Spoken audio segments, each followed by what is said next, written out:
Hey, I am so glad you're here. I hope there's somebody here. This is the debut of Sunday School, and this is something that's been in my heart for a long time. My name is David Jacks, and I had a born again experience in 2021. And the reason I call it a born again experience versus a spiritual, sorry, this is so weird looking at myself. The reason I call it a born again experience versus a spiritual awakening is that one of the things that made it exhilarating and terrifying was that I didn't know who I was.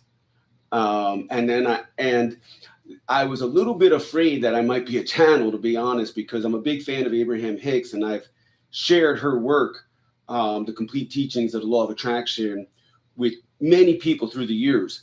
And and you get one of three responses. Some people love it, some people are like indifferent, and some people just rail up against it because they are just so upset and pissed off at the idea of a channel and how ridiculous that it is that whatever, they damn near tell me off. So I didn't want to be a channel because I didn't want people to say that it wasn't real, but I asked God on my channel, and he told me no.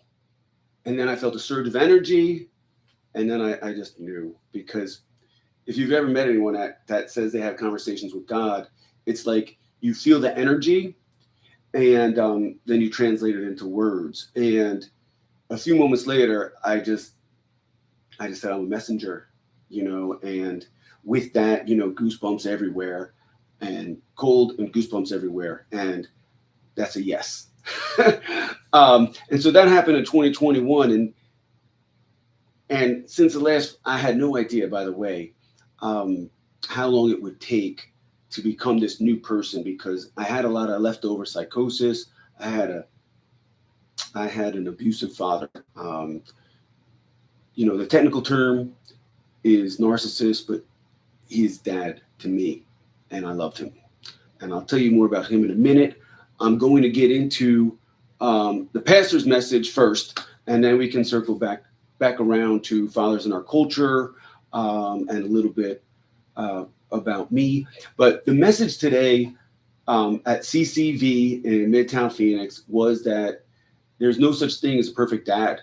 And they talked about King Solomon. They started by talking about King Solomon and how he was supposed to be the wisest man in the Bible. And he's actually from the Old Testament. And the thing is, despite being the wisest man, he still couldn't follow all the rules. He had something like 900 wives, which that is not what God wanted. That is not what God wanted. And he had a son, and his name was, and he would eventually become King Rohaban. I don't know if I'm saying it right, but his son becomes king, and like father, like son, he does the same thing with having a ton of wives. And what happened though with him, he was a second generation king that misbehaved like this, and the people hated him and threw a fit.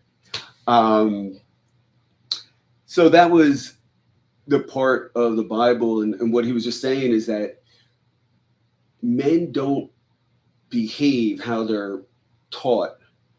They behave based on what they see. And this was really landed for me, because I always tried to be kind, and I always tried to be a good boyfriend or partner to whatever woman I was in a relationship with. But I always had this nasty temper, where when I got really mad, it just goes off the rails, and I can't bring it back. And I hate when I get mad like that, because when I get mad like that, then I act like my dad. And he was incredibly abusive. And so I've really been working hard on not getting angry. But the thing is, I had a completely broken nervous system, just like my dad. And when somebody has a broken nervous system, they can't rein it in.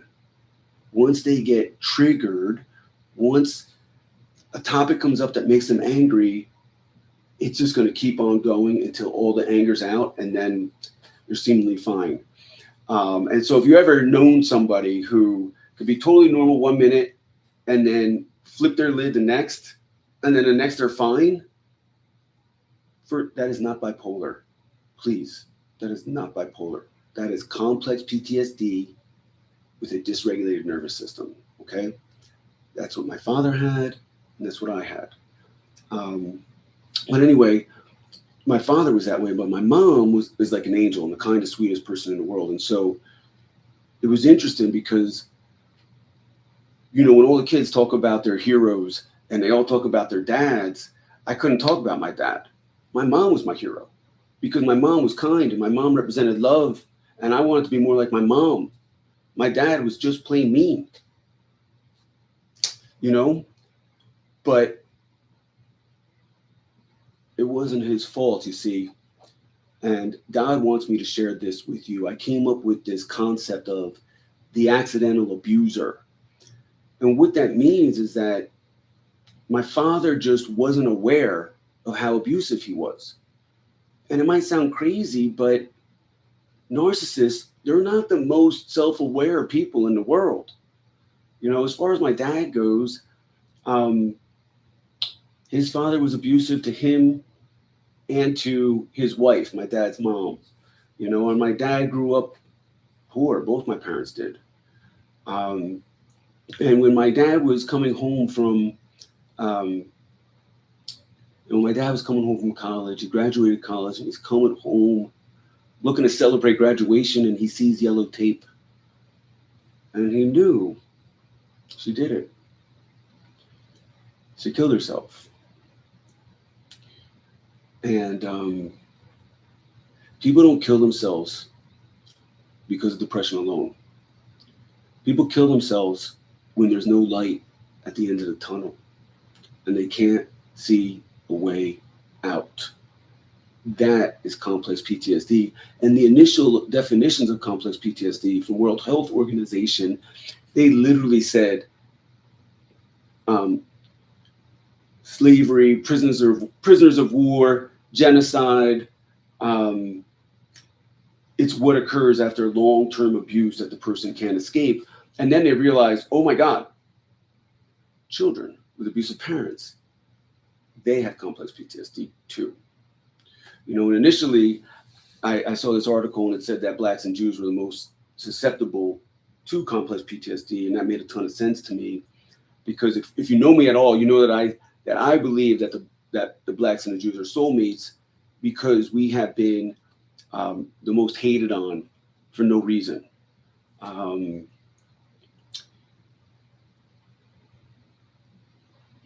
So back to Father's Day, in my born again experience, my message is one of love and forgiveness. Okay. And I think we all heard it before, but for whatever reason, we humans, we need to hear something 1,000 times, I'm not this guy, he was amazing. I'm probably not half the guy as him, but for whatever reason, God called on me, and I was scared. I was terrified. And I went to church. And they said, God doesn't call on the qualified. He calls on the willing. And I was willing. And I am willing. And I am qualified. I'm uniquely qualified, unfortunately. But yeah, so when I had that born again experience, I didn't know who I was. And so I just had to keep asking God. I just keep asking him and exploring. And you've been seeing that a lot since post-COVID. If you look around, a lot of people are exploring and you see a lot of people blossoming and you also see a lot of anger, and the reality is that COVID was a global trauma of World War III proportion. And so many people talk about being completely healed. And I don't know about that. I think if you're completely healed, you're superhuman. You're God. Just by the fact that you're human, you can't be completely healed. You can do your best. I mean, you have to, and if you are completely healed, the way to do it is you have to get some regression sort of therapy, you need to go back in time and heal your entire bloodline. So if no one in your family ever had therapy, you're not completely healed unless you figure out a way to go back in time, which you can do with practitioners and through meditation, go all the way back in time to the beginning of your bloodline and heal for everyone.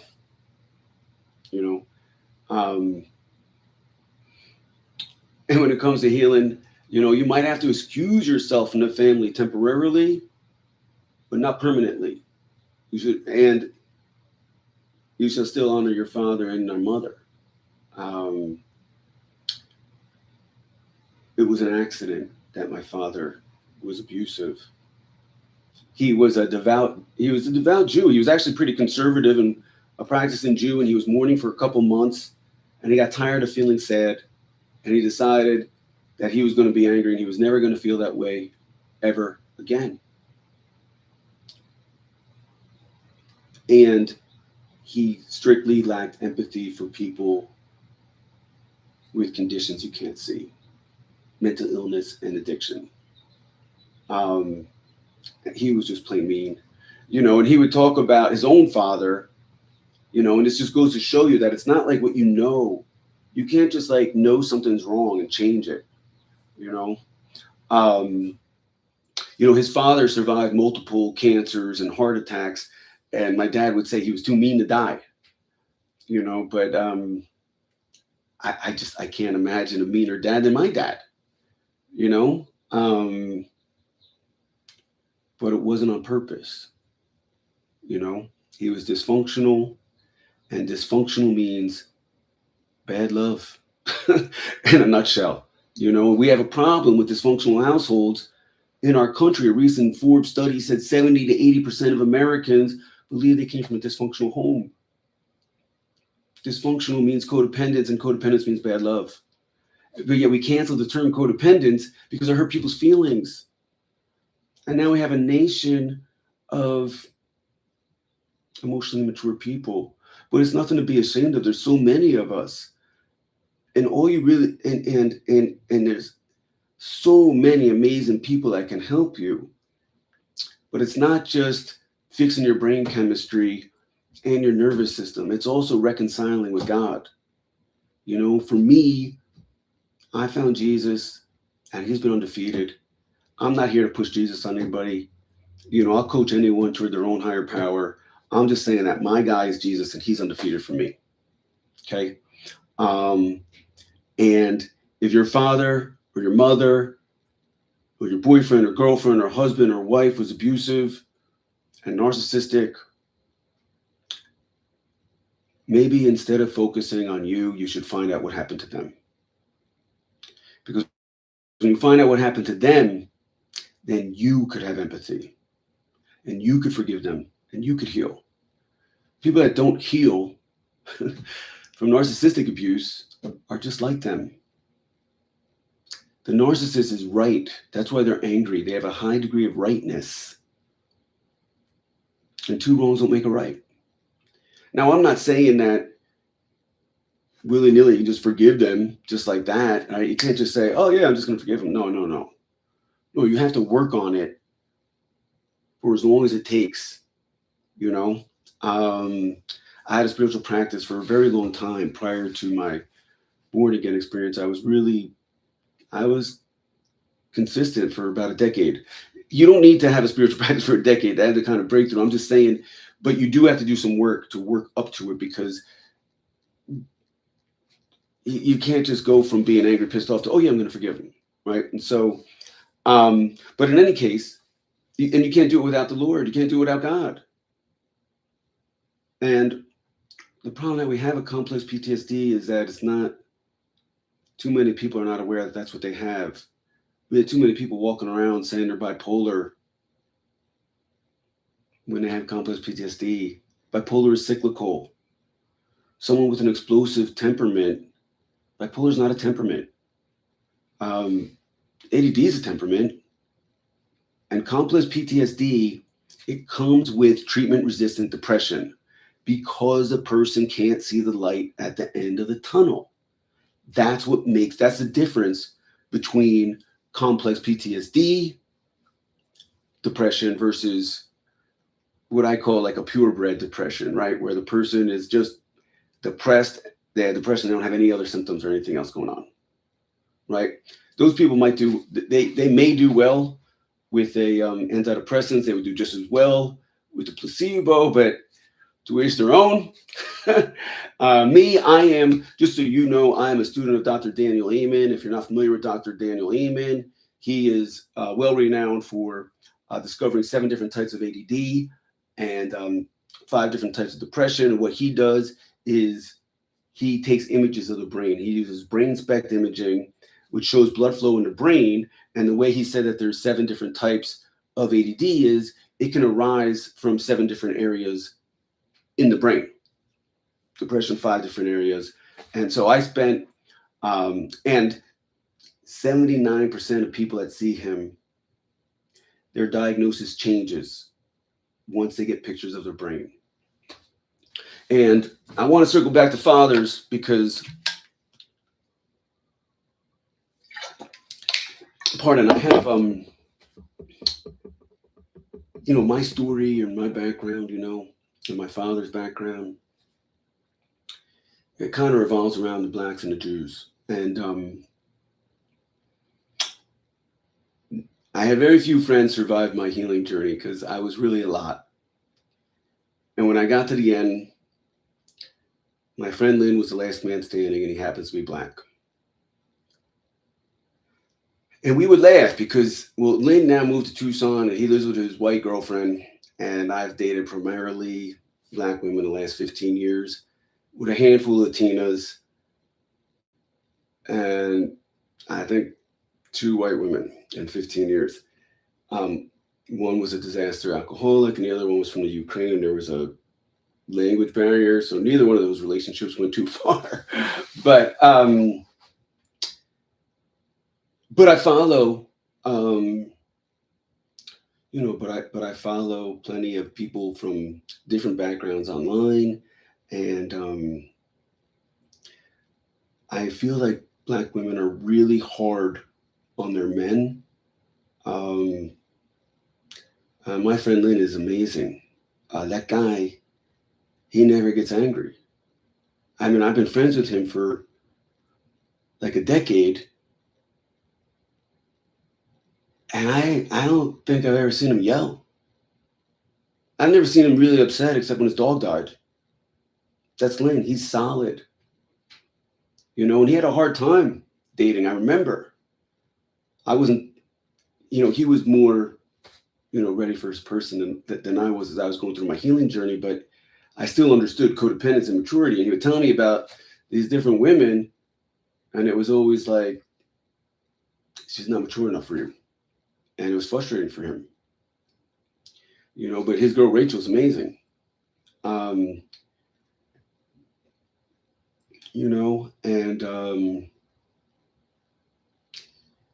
I think that in general,